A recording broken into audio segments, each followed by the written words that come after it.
his 7th. Well, they're doing a good job on the defensive boards, giving Chicago no second, third opportunities. There's Starks. Remember, he can bury these threes. Stein. Off Chicago, New York ball. 2:08 to go in the first. Chicago loves to jump on you in the first quarter. I think with about 2:08 remaining, Pat Riley has to feel very good right now. The fact this team has a 3-point lead and the tempo of the game is good. Chicago in the 4 games against New York has averaged 31 points a game in the first quarter. They're sitting on 16 right now with 2:08 to go. B.J. Armstrong checks in. B.J. Armstrong, remember, had his career playoff high last year against these Knicks. He likes to play New York.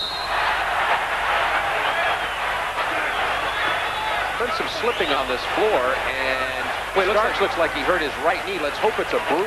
Oh, I don't know if he twisted it. Boy, oh boy, this would be a horrible loss for New York. I don't know if he twisted it on the floor.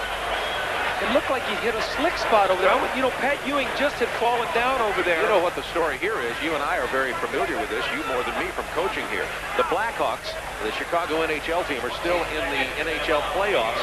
There is ice under here and condensation forms on the floor. Oh, you see Starks go down. And also, too, remember Ewing had just fallen there on the last offensive rebound. Let's watch it to see if it's a twist. Oh, there he goes. Ooh. Oh, that does not look good. He is walking it off and is electing to stay in the game, and let's hope that's good news.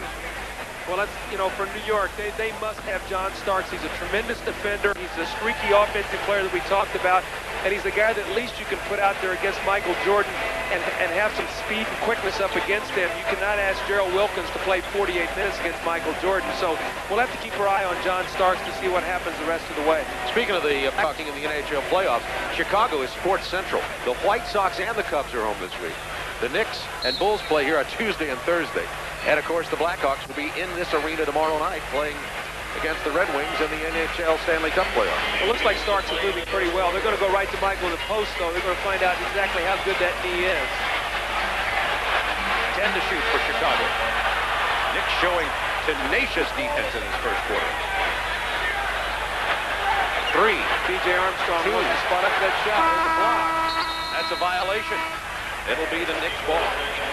Phil Jackson unhappy, feeling that there was a double team on Michael before, that there was an illegal defense against Michael Jordan before the play started.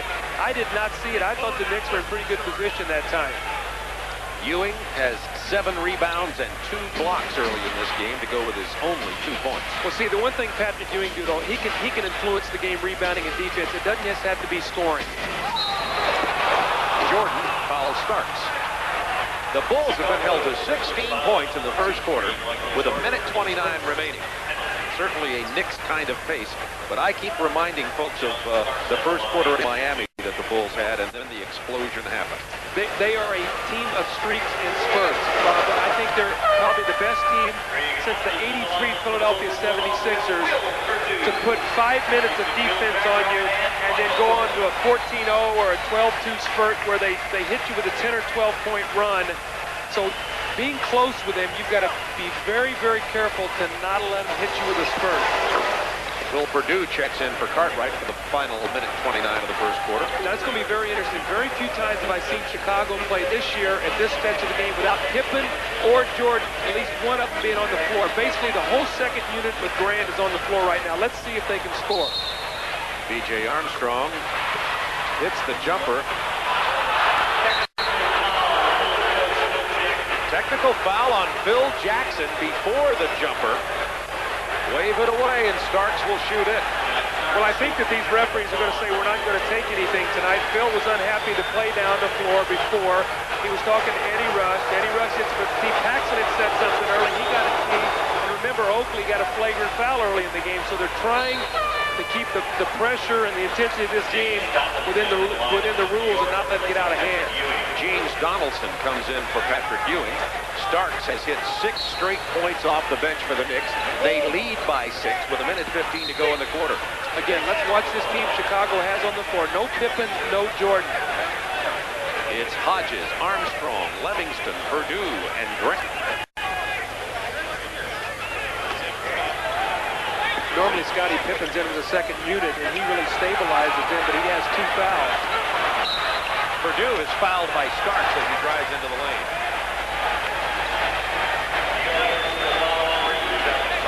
team foul situation. Both teams are in the penalty. Purdue will go to the free throw line. Will has struggled there all season long. I think, what is he, a 49% free throw shooter on the year? On the year, he's 63% in the playoffs, up some. 495 on the season, 45 for 91. See, their 1992 69. He's actually 69% from the line. Yeah, when he was at Vanderbilt, he was about a 75% free throw shooter. It's interesting the change.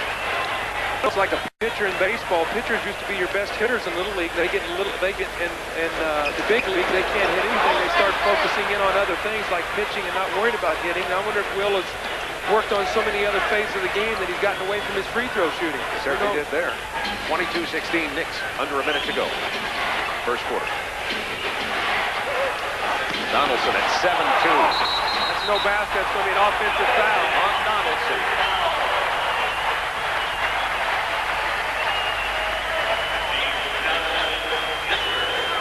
Watch the right arm now. He gets back, Will back down in there, right there with a push-off. He pushed Will's arm off. That's a good call.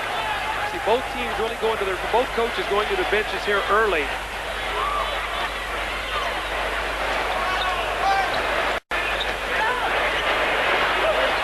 Just to Purdue. He's fouled on the drive. That's a good foul, though. If you're Donaldson, you just saw him miss 2 free throws. You don't want to give him a dunk or a layup, so you want him to earn him at the free throw line. So I think you're going to see any time that Pat Riley can buy some minutes with Donaldson against Will Purdue, he'll try to do that to keep Ewing fresh against Cartwright. 0 for 3 from the line. Purdue has played well in the playoffs, played well against the Knicks last year. He had 16 points against Miami. Bulls are only 2 of 7 from the free throw line. You see, Will Purdue played exceptionally well in game against Miami. I'm sure Kevin Locker remembers that. I think he had like 16 points. And 10 rebounds. Greg Anthony, who starts, 10 to shoot for the Knicks. Bulls are scrambling. Somebody's going to get an open shot. Purdue stole that rebound. The pass is stolen by Anthony. Oh, he took a 3. It's going to go in, but he should never have taken that shot. They should have held it. That's one of those no. Okay. Knicks on a 9-0 run with 5 seconds to go in the quarter. He'll make this 25-16, the Knicks, and a few early boos. So the expectation level in Chicago.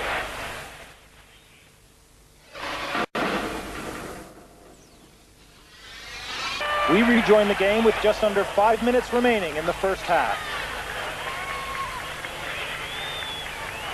And it's a bit of a surprise here. The Knicks leading 37-28, 4:09 to go in the first half. The Bulls were held to a season low 16 points in the first quarter.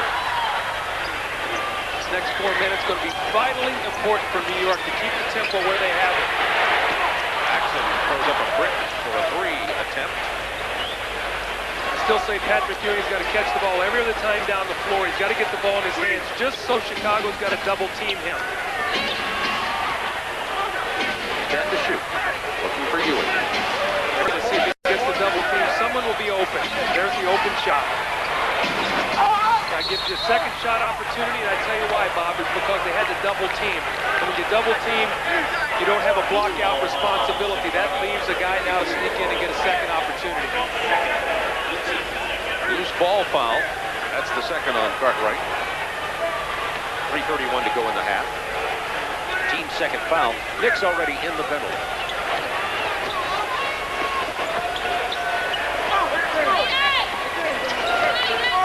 Back to Ewing again against Cartwright. No double team. The hook pass into McDaniel. He just comes out of the big forest of trees for the power jam. McDaniel has double figures, 10 points, and Ewing better than against Detroit. 4 assists already. This is a different Xavier McDaniel that played in the regular season for New York. This is the one they paid to get in the trade right here. Xavier McDaniel's got to be very careful. He does not want to get a technical foul. That's the 3rd foul on Charles Oakley. And Pippen will shoot the free throws. Mason comes in for Oakley, so Oakley's minutes being limited. We ought to talk to Charles. Has been bothered by him